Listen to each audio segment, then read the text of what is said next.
মেহের সরে আসতে চাইল, কিন্তু আহনাফ শক্ত করে ধরে রাখলো মেহেরকে।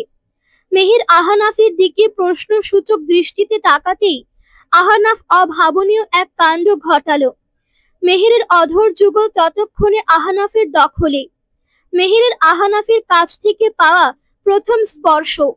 মেহের চোখ বন্ধ করে ফেলল। আহনাফ শক্ত করে চেপে ধরল মেহেরকে তার সঙ্গে। সময় কতখানি গড়িয়েছে, আহনাফ আর মেহের টের পেল না। একটা সময় পর আহনাফ মেহেরকে ছেড়ে দিল। মেহেরের নাক এবং ঠোঁট লাল হয়ে গেছে। আহনাফ মেহেরের নাকের সঙ্গে তার নাক ঘষে বলল, আমি তোমার অপেক্ষায় থাকবো মেহের। পরীক্ষার এই সময়টুকুর মাঝে আমাদের সাময়িক বিচ্ছেদ হবে।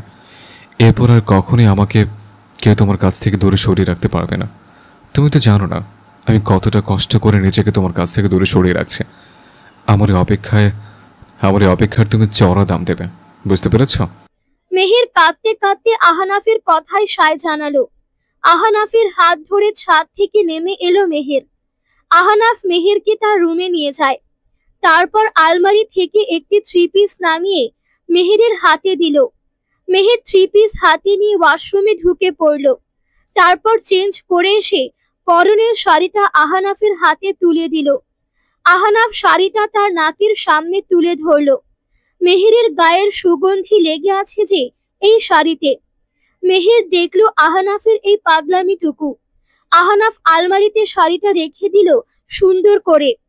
তারপর মেহেরের হাত ধরে রুমের বাইরে যেতে যেতে বলল, শাড়িটা রোজ হাতে নিয়ে তোমার শরীরের গন্ধটুকু গায়ে মাখবো। যদি শাড়ি থেকে তোমার গায়ের সুগন্ধিটুকু ফুরিয়ে যায় তবে আমি আবারও ফিরবো তোমার কাছে। মেহের মাথা নিচু করে আহনাফের কথাগুলো শুনে আফতাব সাহেব সহ ফায়েজ, খেয়া আর আনোয়ার চৌধুরী বাইরে অপেক্ষা করছিল আহনাফ এবং মেহেরের জন্য। মেহের সবার কাছ থেকে হাসি মুখে বিদায় নিল। তখনও আহনাফ মেহেরের হাত ধরে রেখেছিল। আহনাফ মেহেরের হাত ছাড়ল গাড়িতে বসিয়ে দেওয়ার পর। সকলের সামনে মেহেরের কপালে চুমু খেয়ে আহনাফ গাড়ির দরজা লাগিয়ে দিল। মেহেরদের গাড়ি চলতে শুরু করলো। আহনাফ তাকিয়ে রইল সেই পথের দিকে যে পথে তার মেহের অগ্রসর হয়েছে। গত 2 মাসে আহনাফের সঙ্গে কেবল 2 বার দেখা হয়েছে মেহেরের। আহনাফ 2 বারই মধ্যরাতে এসেছে। গেটের বাইরে গাড়ি দাঁড় করিয়ে মেহেরকে নিচে আসতে বলতো। মেহের ছুটে আসতো, কখনো ঘুম ঘুম চোখে, কখনো এলোমেলো হয়ে। আহনাফ মেহেরকে যখন দেখতো গেট পেরিয়ে ওর কাছে আসতে, ঠিক তখনই আহনাফ এগিয়ে গিয়ে মেহেরকে বুকের মাঝে শক্ত করে জড়িয়ে ধরতো। কপালে দীর্ঘ চুমু খেয়ে ফিসফিসিয়ে বলতো, তোমার দেহের সুগন্ধি ফুরিয়ে গেছে মেহের, একটুখানি সুগন্ধি দেওয়া যাবে? আহনাফ মেহেরের গায়ে জড়িয়ে থাকা ওড়না হাতে পেঁচিয়ে চলে যেত। মেহের বাধা দিত না, কারণটা যে সে জানতো। মেহের দাঁড়িয়ে দাঁড়িয়ে তার পাগলাটি প্রেমিকের চলে যাওয়ার দৃশ্যটুকু দেখত। যদিও মানুষটা তার স্বামী, কিন্তু আহনাফ যেন মেহেরের প্রেমিকই। অমন দুষ্ট মন নাড়িয়ে দেওয়া আবদার কেবল প্রেমিকরাই তো করতে পারে। গত 2 মাসে আহনাফ নিজেকে পুরোপুরি সভা সমাবেশে ডুবিয়ে রেখেছে। মেহেরকে মাথা থেকে সরিয়ে রাখার জন্য এর চেয়ে ভালো উপায় জানা ছিল না আহনাফের। মাঝে 2 বার ছুটে গিয়েছিল না পারতে। ইদানিং চট্টগ্রামে বেশ যাতায়াত করছে আহনাফ, কারণটা কেউই জানে না। মেহের এই ব্যাপারে জানতে পেরেছে খেয়ার মারফতে। মাঝে মাঝে খেয়া মেহেরকে বলে, তুমি আরেকটু পরিণত হলে কি হতো? দেখো না মানুষটা তোমার জন্য কত স্যাক্রিফাইস করছে। মেহেরের কাছে উত্তর থাকে না, কেবল মুচকি হাসে। মেহেরের আজ এসএসসি পরীক্ষা শেষ হলো। বিকালে মেহের সিদ্ধান্ত নিল চৌধুরী বাড়িতে যাবে আহনাফকে সারপ্রাইজ দেওয়ার জন্য। মেহের খুব সুন্দর করে শাড়ি পরল, কলাপাতা রঙের শাড়ি। চোখের কোলে কাজল টেনেছে, ঠোঁটে লিপস্টিক দিয়েও মুছে ফেলেছে, কারণ আহনাফ লিপস্টিক পছন্দ করে না। চুলগুলো খোপায় আটকে ফেলল। আহনাফের দেয়া কানের দুলজোড়া সবসময় মেহেরের কানে জড়িয়ে থাকে। তারপর হুট করে নাকের দিকে দৃষ্টি গেল মেহেরের। আনমনে বলল, এবার নাক ফুরিয়ে টুপ করে নাকফুল পরে বিয়াত্তা সেজে সবাইকে চমকে দিব।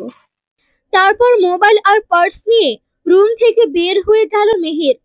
ড্রয়িং রুমে বসে আছে মেহেরের বাবা মা, পাশে দাঁড়িয়ে ছিল ফুলি খালা। মেহেরকে দেখে চেঁচিয়ে উঠল, আম্মা গো, আপনারে কি সুন্দর লাগতেছে। ফুলি খালার কথা শুনে মেহেরের বাবা মা দুজনেই মেহেরের দিকে তাকালো। মেহের ভীষণ লজ্জা পেল। বাবা মায়ের সামনে শাড়ি পরা মেহেরের কাছে সবচেয়ে লজ্জাজনক ব্যাপার। মেহেরের মা মেহেরের সামনে গিয়ে খালি গলা দেখে উনার গলার চেনটা মেহেরের গলায় পরিয়ে দিয়ে বলল, সাবধানে যাবে। মেহের ওর বাবার সামনে গেল না লজ্জায়, যেতে যেতে বলল, বাবা, তোমার ড্রাইভার এবং গাড়ি দুটো নিয়ে যাচ্ছি আমি। আফতাব সাহেব হেসে ফেললেন। মেয়েটা ধীরে ধীরে বড় হচ্ছে। এই তো সেদিনই কত দুষ্টুমি করত। বাড়ি থেকে বের হয়ে কিয়াকে কল করলো মেহের। হ্যালো ভাবি। বলো মেহের, পরীক্ষা কেমন হলো? খুব ভালো হয়েছে। তোমার দেবর কোথায়? আহনাব ভাইয়া তো বাড়িতে নেই, কোথাও গিয়েছে? চট্টগ্রাম থেকে আজ ফিরে আসার কথা। ওকে, বাই। মেহের কল কেটে দিল। এদিকে কিয়া অবাক হলো মেহেরের কাণ্ড দেখে। মেহের গাড়িতে বসে ড্রাইভারকে চৌধুরী বাড়ির দিকে রওনা হতে বলল। ঠিক ওই সময় মেহেরের মোবাইলে কল এলো। নিতু কল করেছে। কিরে নিতু, এতদিন পর? একটা হেল্প করতে পারবি দোস্ত? বল। একটা রেস্টুরেন্টে আয়, তোর সঙ্গে আমার জরুরি কথা আছে। এখন? কিন্তু আমি তো চৌধুরী বাড়িতে যাচ্ছিলাম। বেশি না, জাস্ট আমাকে 10 মিনিট সময় দিলেই চলবে তোর। অগত্যা মেহেরকে নিতুর বলে দেওয়া রেস্টুরেন্টে যেতে হলো। সেখানে গিয়ে জানতে পারলো নিতুর আসতে আরো 10 মিনিট অপেক্ষা করতে হবে। সমস্যা নেই, মেহের অপেক্ষা করবে। কিন্তু প্যাচাল একটা লেগেছে। সেটা হলো নিতুর বয়ফ্রেন্ড অপেক্ষা করছে মেহেরের পাশের চেয়ারে বসে। মেহের অস্বস্তি ফিল করছে, কারণ আহনাফ যদি একবার জানতে পারে তাহলে মেহের আজ শেষ। পরক্ষণেই ভাবলো আহনাফ তো ঢাকায় নেই, তাহলে সমস্যা হবার কথা না। আহনাফ চট্টগ্রাম থেকে মাত্র বাড়িতে ফিরেছে। গোসল শেষ করে মাত্র ওয়াশরুম থেকে বের হয়েছে। অমনি তার মোবাইল বেজে উঠল। শরীফ কল করেছে। হ্যালো স্যার, ভাবি কেএফসি রেস্টুরেন্টে আছে। সমস্যা কি? রেস্টুরেন্টে যেতে কি আমার পারমিশন নিয়ে যাবে নাকি? না স্যার, কথা সেটা না। কথা হলো ভাবির পাশের চেয়ারে একটা ছেলে বসে আছে, তারা টুকুর টুকুর কথা বলছে। বাস, আহনাফের রাগ চড়ে গেল মাথায়। মানে কি? কোথাও গেলে আহনাফকে সবসময় বলে যায়। আজ কার সঙ্গে দেখা করতে গেছে যে আহনাফকে জানানোর প্রয়োজন মনে হলো না। আহনাফ তড়িঘড়ি করে কালো টি শার্ট আর ডেমিনের জিন্স পরিধান করে রওনা হলো তার বাইক নিয়ে। 20 মিনিটের জায়গায় 10 মিনিটে পৌঁছালো। বাইকে পার্ক করে চোখ থেকে সানগ্লাস নামিয়ে রেস্টুরেন্টের ভেতরে ঢুকতেই অনেকের চোখে পড়ল আহনাফ চৌধুরী। বিশেষ করে ইয়াং মেয়েরা তো তাদের ক্রাশকে দেখে খুশিতে আত্মহারা। কিন্তু আহনাফ মশাই যে তখন তার পিচ্চি বউকে খুঁজে বেড়াচ্ছে। অবশেষে খুঁজে পেল। বড় বড় কদম ফেলে মেহেরের সামনে গিয়ে দাঁড়ালো আহনাফ। মেহের চোখ তুলে তাকাতেই দেখতে পেল আহনাফকে। বাস, মেহেরের হিচকি উঠে গেছে। আর আহনাফ তো পারছে না মেহেরকে। শাড়ি পরে এসেছে। আহনাফের ইচ্ছে করছে পুরো রেস্টুরেন্ট তছনছ করে ফেলতে। মেহের ওর কোনো কথা কেন মানতে চায় না। বাপের বাড়িতে পাঠিয়েছে লেখাপড়া করার জন্য, কিন্তু এখন তো দেখছি ভুল সিদ্ধান্ত নিয়েছিলাম আমি। আপনি ভুল বুঝছেন, ও আমার ফ্রেন্ডের। Just shut up Meher, don't excuse. আহনাফের ধমকে পুরো রেস্টুরেন্ট ভর্তি মানুষ চোখ বড় বড় করে তাকালো। মেহের অবাক হয়ে তাকিয়ে আছে আহনাফের দিকে। লোকটা হুট করে কেন ওর উপর চড়া হচ্ছে? মেহেরের পাশে দাঁড়িয়ে থাকা ছেলেটা আহনাফকে কিছু বলার জন্য এগিয়ে আসে, কিন্তু আহনাফ হুট করে সেই ছেলেটার কলার চেপে ধরে বলল, তুই জানিস ও কে আমার? ও আমার মেহের, আমার বউ। পুরো শহর জানে। তুই কোন করতে ছিলি যে জানিস না? তুই কার বউয়ের পাশে বসে সাহস দেখিয়েছিস? মেহের এগিয়ে এসে আহনাফের হাতটা শক্ত করে ধরলো। আহনাফ মেহেরের দিকে চোখ পাকিয়ে তাকালো। মেহেরও কম যায় না। আহনাফের হাত সেই ছেলেটার কলার থেকে ছাড়িয়ে এনে আহনাফকে বলল, সিন ক্রিয়েট করবে না, ও হচ্ছে আমার ফ্রেন্ড নিতুর বয়ফ্রেন্ড। নেতুর বয়ফ্রেন্ডের সঙ্গে তুই কি করিস? আমি কি আসতে দেরি করে ফেললাম? পেছন থেকে ভেসে আসা কণ্ঠস্বরের দিকে তাকালো তিনজনই নিতুর দিকে রক্ত চক্ষু দৃষ্টিতে তাকায়। নিতু আহানাফকে দেখে ভয়ে ভয়ে জিজ্ঞেস করলো, আসসালামু আলাইকুম দুলা ভাই, কেমন আছেন? এই কি সমস্যা তোমার? তুমি তোমার সব শয়তানি বুদ্ধির কারবারিতে মেহেরকে টেনে আনো কেন? তিনজনই চুপ। আহানাফের যা রাগ, দেখা যাবে কিছু বলতে গেলে উল্টো পাবলিক প্লেসে সিন ক্রিয়েট তো হবেই, সঙ্গে ইজ্জত হারাবে।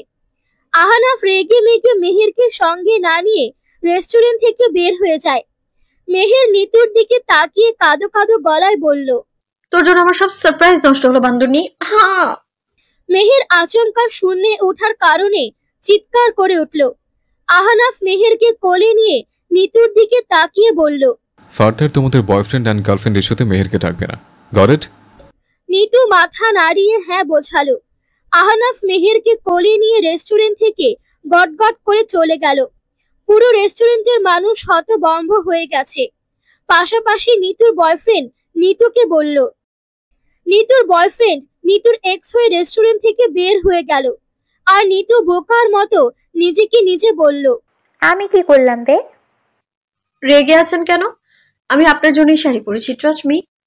মেহের আহানাফের হাত ধরে বলল। আহানাফ মেহেরের দুটো চোখের দিকে তাকালো। মেহেরের চোখের তারায় তারই প্রতিচ্ছবি ফুটে উঠেছে। আহানাফ হাত বাড়িয়ে মেহেরের গালে আঙ্গুল ছুঁয়ে দিতেই মেহের আহানাফের চোখের দিকে তাকিয়ে আনমনে বলল, যদি কখনো হারিয়ে যাই আপনার জীবন থেকে। আহানাফ মেহেরের মুখটার দিকে তাকিয়ে রইল। মেহের চলে যাবে ওর জীবন থেকে, কিন্তু কেন? আহানাফ কি ওকে কম ভালোবেসেছে? আহানাফ মেহেরের গালে হাত রেখে আদুরে গলায় বলল, কেন মেহের? আমার কোন অপরাধে আমার জীবন থেকে হারিয়ে যাবে তুমি? অপরাধ থাকবে কেন? সবাইকে তো একদিন মরতে হবেই। যখন মরবে তখন দেখা যাবে। আহানাফ ভীষণ ভয় পেল, যেন কেউ কলিজাতে কামড়ে ধরেছে। মেহেরকে ছাড়া নিজেকে স্রেফ ভাবতে পারল না আহানাফ। মেহেরকে বুকে জড়িয়ে বসে রইল চৌধুরী বাড়ির ছাদের দোলনায়। মেহের আহানাফের বুকে হৃদস্পন্দন শুনতে পাচ্ছে।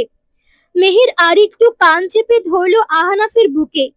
আহানাফের চোখের নোনা জল মেহেরের মাথায় পড়ল। মেহের অবাক হয়ে আহানাফের দিকে তাকাতেই রিমঝিম ধারাতে বৃষ্টি নামলো শহরের বুকে। বৃষ্টির পানি যেন আহানাফের চোখের জলকে আড়াল করার জন্য শহরের বুকে অঝরে বর্ষণ করলো। আমি তো অবাক হয়ে গিয়েছিলাম, ভাবলাম আপনি আবার সেন্টি খেয়ে কান্না শুরু করলেন কিনা। কি চমৎকার বৃষ্টি নেমেছে দেখেছেন? আহানাফ মেহেরের বাচ্চামো কথা শুনে স্বস্তি পেল যেন। মেহের তখন বৃষ্টিতে ভিজছে, আর আহানাফ তাকিয়ে রইল তার মেহেরের দিকে। আজ কেন যেন মনে হচ্ছে বৃষ্টিতে ভেজা পৃথিবীর সবচেয়ে চমৎকার অনুভূতি। ভেজা শরীরে লিপটে আছে শাড়ি, কপালে লেগে থাকা চুলগুলো আলতো সরিয়ে বৃষ্টিতে মনোযোগী হলো মেহের। মেহের খেয়াল করলো না তার প্রেমিক নামক স্বামী তার দিকে তাকিয়ে আছে। আহানাফ মেহেরের হাতটা টেনে কাছে টানলো। মেহের আহানাফের বুকের মাঝে আটকা পড়ল। বৃষ্টির অবিরাম বর্ষণের কারণে মাথা তুলে আহানাফের দিকে তাকাতে অবধি পারছে না মেহের।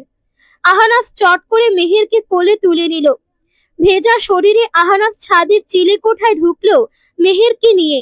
ছোট একটা রুম, মেঝেতে পাতানো বিছানা, টিনের ছাদে রিমঝিম বৃষ্টির শব্দকে হারিয়ে সিলিং ফ্যান অবিরাম ঘুরছে। আহানাফ মেহেরকে সেই পাতানো বিছানায় শুয়ে দিল। আরে সব ভিজে যাবে তো। ভেজে যাক সব। মেহেরের ঠোঁটের উপর আঙ্গুল রেখে ফিসফিসিয়ে কথাটি বলল আহানাফ। মেহের আজ আহানাফের কণ্ঠস্বরে অচেনা আবদারের সুর খুঁজে পেল। লজ্জায় মেহের কুকড়ে যায়। আহানাফ ওর পরনে টি শার্টটুকু খুলে ছুঁড়ে ফেলে মেঝেতে। মেহের দুহাত দিয়ে মুখ ঢেকে ফেলে। আহানাফ মেহেরের দুপাশে তার দুহাত রেখে সামান্য ঝুঁকে মেহেরের হাতের পিঠে চুমু খেয়ে বলল, লজ্জা পাচ্ছ? মেহের মাথা নাড়ায়। আহানাফ মুচকি হেসে উঠে দাঁড়ায়। তারপর চিলে কোঠার দরজা লক করে রুমের লাইট অফ করে দেয়। মেহেরের পাশে গিয়ে শটান হয়ে শুয়ে পড়ে। মেহের আহানাফের দিকে তাকালো। জানালার গ্রিলের ফাঁক দিয়ে বজ্রপাতের আলো পড়ছিল ঘরে। সেই আলোতে মেহের দেখতে পেল আহনাফকে। আহনাফ চোখ বন্ধ করে বলল, মেহের, হুম। ভালোবাসো আমায়? মেহের আহনাফের দিকে তাকালো, গভীর পর্যবেক্ষণ করছে যেন। লম্বাটি মুখের তির্যক চোখে তাকিয়ে থাকা রাগী মানুষটাকে সে কি ভালোবাসতে পারে? ভালোবাসা কাকে বলে সেটাই তো জানে না সে। কিন্তু হ্যাঁ, লোকটার জন্য ইদানিং অনেক মায়া হয়। মেহের এগিয়ে এসে আহনাফের গালে হাত রেখে বলল, ভালোবাসা কাকে বলে জানি না তো, তবে এতটুকু বলতে পারি আপনাকে ছাড়া আমার চলবে না। আমার প্রতিটা মুহূর্তে আপনাকে চাই শুধু। মিষ্টি আদর করা, শাসন, হুটহাট বলা নেই কওয়া নেই, আপনার কাছ থেকে আচমকা আদর পাওয়ার জন্য হলেও আমার আপনাকে চাই। মায়া জমেছে আমার আপনার প্রতি। ভালোবাসা নাকি ফুরিয়ে যায় শুনেছি, ভালোবাসার রং বদলায়, কিন্তু আমার তো আপনার প্রতি মায়া কমবে না কখনো। আমার জীবনের প্রথম প্রণয় পুরুষ আপনি মিস্টার আহনাফ চৌধুরী। কিছু তো একটা অবশ্যই আপনার মাঝে আছে, নয়তো আমার মতো উড়নচণ্ডী চঞ্চল কারো কথায় না চলা মেয়েটা আপনার সান্নিধ্যে এলে কেন আপনার ভালো বউ হতে ইচ্ছে করে আমার? কেন আহনাফের মুখ থেকে বেয়াদব বউয়ের ট্যাগ শুনে রেগে যাওয়ার বদলে ভয় ভয় চোখে তাকিয়ে থাকি আমি? কেন এই মানুষটার চোখে কেবল আমি ভালো বউ হয়েছি ব্যাপারটা দেখতে চাই, বলুন তো? আহনাফ মেহেরের হাত দুটো ধরে হাতের পিঠে সশব্দে চুমু খেলো অজস্র। তোমার মায়াতে রাখলে চলবে, আমার ভালোবাসার দরকার নেই। যত কিছুই হোক, কখনো আমাকে ছেড়ে যাবে না। যদি কোনো কারণে আমাদের মাঝে ঝামেলা হয়, then we will solve that problem. Meher আহনাফের বুকে মাথা রাখলো। আহনাফ তার পিচ্চি বউটাকে বুকের মাঝে শক্ত করে জড়িয়ে রাখলো। বাইরে তখনও মুষলধারে বৃষ্টি হচ্ছে। প্রকৃতির বৈরী আবহাওয়া যেন আজ তার তাণ্ডব দেখিয়ে তবেই বিদায় নেবে শহরের বুক থেকে। খেয়া পরপর দুটো পিরিয়ড মিস করেছে। খেয়া মনে মনে ভীষণ আপসেট হলো। যদি ওর মনের আশঙ্কা সত্যি হয়ে থাকে, তাহলে ফায়েজকে কিভাবে বলবে ব্যাপারটা? এই তো সেদিন বিয়ে হলো, আর এখনই বাচ্চা। মানুষটা রেগে যাবে না তো আবার? আকাশ কুসুম ভাবতে ভাবতে খেয়া বিছানা থেকে নেমে দাঁড়ালো, কিন্তু হুট করে চোখের সামনে অন্ধকার নেমে এলো। মেঝেতে পড়ে গেল খেয়া। ফায়েজ ওয়াশরুম থেকে বের হয়ে খেয়াকে ওই অবস্থায় দেখে আতঙ্কিত হয়ে ছুটে খেয়ার কাছে গেল, কোলে তুলে বিছানায় শোয়ালো। তারপর কাপা হাতে কল করলো তাদের পারিবারিক ডাক্তারকে। ডাক্তার আসার মাঝখানের সময়টাতে খেয়ার হাত ধরে অসংখ্যবার ডেকেছে, কিন্তু খেয়ার সাড়া নেই। ভয়ে উঠল না খেয়ার পাশ থেকে, অথচ কাউকে ডাক দেওয়ার প্রয়োজন। মাথায় বুদ্ধি প্রায় লোপ পেয়েছিল তার। নয়তো কল করলে এক রুম থেকে অন্য রুমে আসতে পরিবারের মানুষজনের আসতে কতক্ষণ সময় লাগে। ফায়েজের কেবল মনে হচ্ছিল খেয়ার কিছু হয়ে যাবে। লজ্জা পেয়ে ফায়েজের কাছ থেকে পালিয়ে যেতে চাওয়া মেয়েটা এভাবে অচেতন হয়ে পড়ে আছে, এই ব্যাপারটা ফায়েজের ভালো লাগছে না।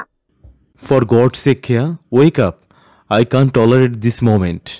ডাক্তার এলো গুনে গুনে 25 মিনিট পর। আনোয়ার চৌধুরী ড্রয়িং রুমে বসেছিলেন বিধায় ডাক্তারকে বাড়ির ভেতরে আসতে দেখলেন এবং জানতে পারলেন ফায়েজের বউ খেয়া অজ্ঞান হয়ে গেছে, বিধায় ডাক্তার বাড়িতে এসেছে। ডাক্তারকে নিয়ে আনোয়ার চৌধুরী ফায়েজের রুমে ঢুকলো। ফায়েজ আনোয়ার চৌধুরীকে দেখে বলল, দাদু আমার খেয়া? চিন্তা করিস না, ঠিক হয়ে যাবে সে। আনোয়ার চৌধুরী ফায়েজের কাঁধে হাত রাখলো। ডাক্তার ততক্ষণে চিকিৎসা শুরু করলো। ডাক্তার কিছু টেস্ট করতে দিল। ফায়েজ টেস্টগুলোর নামগুলো দেখে ডাক্তারকে জিজ্ঞেস করলো, খেয়া কি প্রেগনেন্ট? আনোয়ার চৌধুরী খুশিতে আত্মহারা প্রায়। ডাক্তারকে সঙ্গে নিয়ে তিনি বেরিয়ে পড়লেন। ফায়েজ খেয়ার কপালে চুমু দিয়ে বলল, আমার জীবনের সকল পূর্ণতা পূরণ করার জন্য তোমাকে ধন্যবাদ। অচেতন খেয়া জানতে পারল না ফায়েজ কতটা খুশি হলো তাদের অনাগত সন্তানের আগমনের খবর শুনে। যদি জানতে পারত তাহলে তার দুশ্চিন্তা কমে যেত হয়তো। খেয়াকে নিয়ে সেদিনই হসপিটালে গেল ফায়েজ। কি কারণে এত টেস্ট করতে হচ্ছে খেয়া ফায়েজকে জিজ্ঞেস করলো না। খেয়ার জ্ঞান ফেরার পর আনোয়ার চৌধুরীর কাছে তার অজ্ঞান হয়ে যাওয়ার ব্যাপারটা জানতে পারে। জ্ঞান ফেরার পর থেকে খেয়া খেয়াল করেছে ফায়েজ চোখ মুখ শক্ত করে রেখেছে, তার মানে মানুষটা খুশি হয়নি। খেয়া ফায়েজের আড়ালে চোখের জল ফেললো। মেহেরের ঘুম ভাঙলো তখন নিজেকে আবিষ্কার করলো আহনাফের ঘরে। পরনের পোশাকের দিকে তাকাতেই দেখতে পেল স্কাই ব্লু রঙের টপস আর স্কার্টে। খেয়া বিছানা থেকে নামতে গিয়ে চোখ মুখ কুঁচকে ফেললো, ব্যথা করছে তলপেটে। আহনাফ তখন রুমের দরজা খুলে প্রবেশ করতেই মেহেরকে পেটের উপর হাত রেখে বসে থাকতে দেখে ছুটে আসে। বিছানার উপর পা ঝুলিয়ে বসে থাকা মেহেরের সামনে হাঁটু গেড়ে বসলো আহনাফ। অপরাধীর ন্যায় মেহেরকে বলল, সরি পাখি, তোমাকে কষ্ট দেওয়ার জন্য। বেশি পেন হচ্ছে? পেন কিলার আনতে হবে? আহনাফ বালিশের নিচ থেকে মানি ব্যাগ নিয়ে বের হয়ে যাওয়ার জন্য উঠে দাঁড়াতে গেলেই মেহের আহনাফের হাত ধরে বলল, আমার পিরিয়ড হয়েছে, প্যাডার পেন কিলার এনে দিতে পারবেন? আহনাফের জীবনের প্রথম অভিজ্ঞতা। খানিকটা ঝুঁকে মেহেরের কপালে চুমু দিয়ে বলল, চুপচাপ বসে থাকো, আমি যাবো আর আসবো। আহনাফ চলে গেল। খেয়ার অবস্থা তখনও মেহের জানতে পারেনি। মেহের চুপচাপ বসে রইল বিছানায়। আহনাফ আসার আগে মেহের একজনকে কল করলো। ম্যাম, আমি কি করব? ব্যথায় আমি অস্থির হয়ে যাচ্ছি। মেহের কল কেটে দিল, কারণ আহনাফ ফিরে এসেছে প্যাড এবং ঔষধ নিয়ে। মেহের এত ব্যথা দাঁতে দাঁত চেপে সহ্য করছে শুধুমাত্র আহনাফ যাতে টের না পায়। আহনাফের মলিন চেহারা দেখে আজ মেহেরের মনে হলো মানুষটাকে জেনে শুনে তার ঠকানো উচিত হয়নি। মেহেরকে ওয়াশরুমে পাঠিয়ে বিছানার চাদর নামিয়ে রাখলো আহনাফ। তারপর কাবার্ড থেকে আরেকটা চাদর নামিয়ে সুন্দর করে বিছিয়ে দিল। মেহের ওয়াশরুম থেকে বের হবার পর আহনাফ মেহেরের হাত ধরে বলল, আই এম সরি মেহের, আমার কারণে তুমি অসুস্থ। ইটস ওকে, চলুন নিচে যাই। ভাবি একা হাতে নাস্তা বানাচ্ছে, বোধ হয় আমার যাওয়া উচিত। মেহের আহনাফের কথা সম্পূর্ণ করতে দিল না। কথাগুলো বলে ওকে রেখে চলে যাচ্ছিল, কিন্তু আহনাফ মেহেরের হাত ধরে ওর সামনে এনে দাঁড় করালো। মেহের যেন আহনাফের কাছ থেকে দৃষ্টি লুকিয়ে রাখছে। কান্না করছো? আহনাফের আদুরে গলায় প্রশ্ন শুনে মেহেরের কান্নার বেগ যেন আরো বেড়ে গেল। আহনাফকে জড়িয়ে ধরল হুট করে। আহনাফ বিস্মিত হয়ে মেহেরকে ধরে বলল, কি হয়েছে আমাকে বলো। আপনাকে আমি কখনো বলতে পারবো না। আমি আমি কোনোদিনও মা হতে পারবো না। আপনাকে স্ত্রীর সুখ দিতে পারবো না। কেন আমি আপনার সঙ্গে সংসার জীবন বাঁধতে এলাম আনাফ? মেহের আহনাফের বুকের মাঝে আরো সেধিয়ে কাঁদছে। মনে মনে যেন আহনাফকে কথাগুলো বলল। আহনাফ মেহেরের মাথায় হাত বুলিয়ে দিতে দিতে বলল, একটা সুখবর আছে, শুনবে? মেহের ভেজা চোখে তাকালো আহনাফের দিকে। আহনাফ মেহেরের চোখের পানি মুছে বলল, তুমি চাচি আর আমি চাচ্ছু হতে যাচ্ছি। ফাইজ ভাই এবং খেয়া ভাবি আমাদের প্রমোশন করেছে। মেহের চট করে হেসে ফেলল। আহনাফ জানতো পাগলিটা এই খবরটা শুনলে কান্না থামিয়ে হাসবে। আমি ভাবির কাছে যাব। ভাবি বাসায় নেই, ভাইয়া ভাবিকে নিয়ে হসপিটালে গেছে টেস্ট করে 100% শিওর হবার জন্য। তুমি আজ রুমে থাকো, বের হবার দরকার নেই। আমি নাস্তা নিয়ে আসছি, সার্ভেন্ট নাস্তা বানিয়ে রেখেছে। মেহেরের ভেজা চুলগুলো এলোমেলো করে চলে গেল আহনাফ। আর মেহের দীর্ঘ শ্বাস ফেলে জানালার দিকে তাকিয়ে রইল। খেয়া হসপিটালের আল্ট্রাসাউন্ড রুমের বেডে শুয়ে আছে। ফায়েজ দাঁড়িয়ে আছে বেডের পাশে। অন্য পাশের চেয়ারে বসে ডক্টর নীলা খেয়ার আল্ট্রাসাউন্ড করছে। ফায়েজ এবং খেয়ার দুজনের দৃষ্টি তখন মনিটরের সাদা কালো স্ক্রিনে। মাঝে মাঝে মনিটরে কিছু ছবি ভেসে উঠছে। ফায়েজ ভীষণ নার্ভাস। হুট করে ডক্টর একটা ছবি পোস্ট করে ফায়েজকে উদ্দেশ্য করে বলল। ফায়েজ এবং খেয়া দেখতে পেল সেই ছবিটা। ফায়েজ খানিকটা অবাক হয়ে বলল, বেবি এত ছোট কেন? ডাক্তার হেসে কথাগুলো বলল। আল্ট্রাসাউন্ড শেষ হবার পর ডাক্তার চলে গেল। রুমে কেবল খেয়া এবং ফায়েজ। আচমকা ফায়েজ খেয়ার হাত দুটো ধরে বলল, তোমাকে কি বলবো খেয়া, বাট দেখো আমি অনেক অনেক খুশি আজ। আমি বাবা হব, তুমি মা, পুচকু আসবে আমাদের কোল জুড়ে। ও মাই গড, আমার তো খুশিতে শরীর কাঁপছে। হায় হায়, এত এত ভালোবাসা টইটুম্বুর সংসার হবে আমাদের। আমি কখনো কল্পনা করিনি খেয়া। খেয়ার চোখে আচমকা জল চলে এলো। ফায়েজের হাতের মাঝে বন্দি হাত দুটো ছাড়িয়ে বলল, আমি তো ভেবেছি আপনি আমার সঙ্গে রাগ করবেন। বিয়ের মাত্র কয়দিন হলো, আর এর মাঝে আমি। খেয়ার ঠোঁটে আঙ্গুল রেখে ফায়েজ বলল, নো ওয়ার্ড এনিমোর। আমাদের বাচ্চা আসছে, এখানে বিয়ের কদিন হলো, এত সব হিসাব করছো কেন? নাকি এখনো আমাকে ভালোবাসতে পারোনি খেয়া? খেয়া ফায়েজের দিকে তাকিয়ে বেড থেকে নেমে রুম থেকে বেরিয়ে করিডোর ধরে হাঁটতে শুরু করলো। পেছনে পেছনে ফায়েজ বেরিয়ে এলো। খেয়ার পেছনে পেছনে হাঁটতে হাঁটতে বলল, আমার কিন্তু জবাব চাই মিসেস চৌধুরী, নো এক্সকিউজ। খেয়া রাগী দৃষ্টিতে তাকায় ফায়েজের দিকে। ফায়েজ খেয়ার রাগের উৎস কোথায় ভেবে পাচ্ছে না। আহনাফ বিকালে বনানীর দিকে গেছে। মেহের আনোয়ার চৌধুরীর কাছ থেকে অনুমতি নিয়ে মির্জা বাড়িতে যাওয়ার কথা বলে হসপিটালের উদ্দেশ্যে রওনা হয়। হসপিটালে গিয়ে ডক্টর নেহার সিরিয়াল নিয়ে ওয়েটিং রুমে অপেক্ষা করছিল। মেহেরের ডাক পড়তেই মেহের ভেতরে যেতেই ডাক্তার নেহা হাসি মুখে জিজ্ঞেস করলো। মেহের নীরবে মাথা নেড়ে দিল। হাসি মুখে হসপিটাল থেকে বের হলেও মেহেরের বুকের ভেতরটা যেন হাহাকার করছে। গাড়ি এসে চৌধুরী বাড়ির গেটে থামতেই বাড়ির ভেতর থেকে হাসি খুশির আওয়াজ ভেসে এলো। ড্রয়িং রুমে ঢুকতেই মেহের দেখলো সবাই একসাথে বসে আছে। আনোয়ার চৌধুরীর চোখ মুখ উজ্জ্বল আনন্দে, মুখে থেমে থেমে দোয়া উচ্চারিত হচ্ছে। খেয়া মুখ লালচে করে ফায়েজের পাশে বসে আছে। ফায়েজ একদম উচ্ছ্বসিত কণ্ঠে সবার সঙ্গে সুখবর ভাগ করছে। আহনাফ পাশ থেকে উচ্ছ্বাস নিয়ে বলল, চাচু চাচি হওয়ার উপলক্ষে এবার তো পার্টি চাই। খেয়া লজ্জায় হেসে ফেলল। চারপাশে হাসির রোল, আনন্দে যেন পুরো বাড়ির বাতাসে ভেসে বেড়াচ্ছে।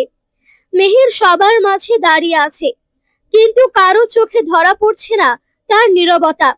ঠোঁটে হালকা হাসি আঁকার চেষ্টা করেছে সে, কিন্তু বুকের ভেতর এক অজানা ব্যথা চাপা পড়ে আছে।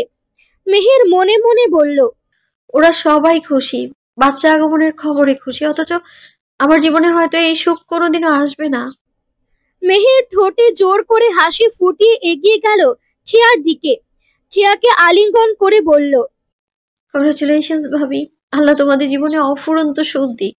ফায়েজকেও হাসি মুখে শুভেচ্ছা জানালো। সবার মাঝে থেকে কেউ একটু টের পেল না মেহেরের বুকের গভীর হাহাকার। আনোয়ার চৌধুরী আবেগ ভরা কণ্ঠে বললেন, আলহামদুলিল্লাহ, আল্লাহর রহমত, এইবারেও নতুন পান এসেছি। আল্লাহ সবকিছু সহজ করত। সবাই খুশিতে ভাসছে। হাসি আড্ডায় চারদিক সরগরম হয়ে উঠল। মেহের নিঃশব্দে সরে গেল নিজের ঘরে। দরজা বন্ধ করতেই কাঁধের ওড়না খুলে পড়ে গেল মেঝেতে। বিছানায় বসে মুখটা চেপে ধরল বালিশে। বুকের ভেতর জমে থাকা কষ্ট হু হু করে বেরিয়ে এলো কান্নার স্রোতে। আমার জন্যও কি এমন সুখ লেখা ছিল না আল্লাহ? আমি কেন এমন শূন্যতা পাওয়ার দাবিদার? ডক্টর নেহা আন্টি বললেন আনাফকে সব জানাতে হবে, কিন্তু আমি কি পারবো? আনাফ তো আমায় বিয়ে করতে চায়নি। আমার পাগলা মতে তার মন নরম হয়েছিল। একটা সামান্য ভুল বোঝাবুঝিতে আমাদের অনাকাঙ্ক্ষিত বিয়েটা হলো। ধীরে ধীরে নিজেদের মাঝে বোঝাপড়া ভালো হলো। আর এখন যদি সে শুনে আমি কোনোদিনও মা হতে পারবো না, তাহলে ওর চোখে যদি আমার জন্য করুণা দেখি, আমি যদি দূরে সরে যায়। মেহের চোখ বন্ধ করলো, কিন্তু কান্না থামাতে পারলো না। আমি পারবো না আনাফকে জানাতে। আনাফের সঙ্গে সংসারটা তো সবে শুরু হলো আমার। সবটা জানতে পারলে আনাফ আমার কাছ থেকে দূরে সরে যাবে। আমি ওকে ওকে ছাড়া বাঁচবো না আমি। তাই না হয় লুকিয়ে রাখি যতদিন পারি। তারপরে আনমনে বুকটা ধক করে উঠল মেহেরের। কিন্তু লুকোচুরি কতদিন? সত্যি কি আর চাপা থাকবে? আনাফ কোনো না কোনো একদিন জানতে তো পারবে। আমার আমার জীবনটা কেন এত কঠিন হলো আল্লাহ? চোখ মুছল মেহের।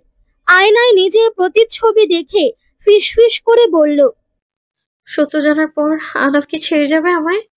মেহেরের ঘরের দরজা আধ খোলা ছিল। আহনাফ চুপচাপ ভেতরে ঢুকলো। দরজার ফাঁক দিয়ে তাকাতেই তার চোখে ধরা পড়ল মেহের বিছানায় মুখ গুজে কান্না করছে। কাঁপতে থাকা কাঁধগুলো যেন ভেঙে পড়েছে অদৃশ্য কোনো ভারে।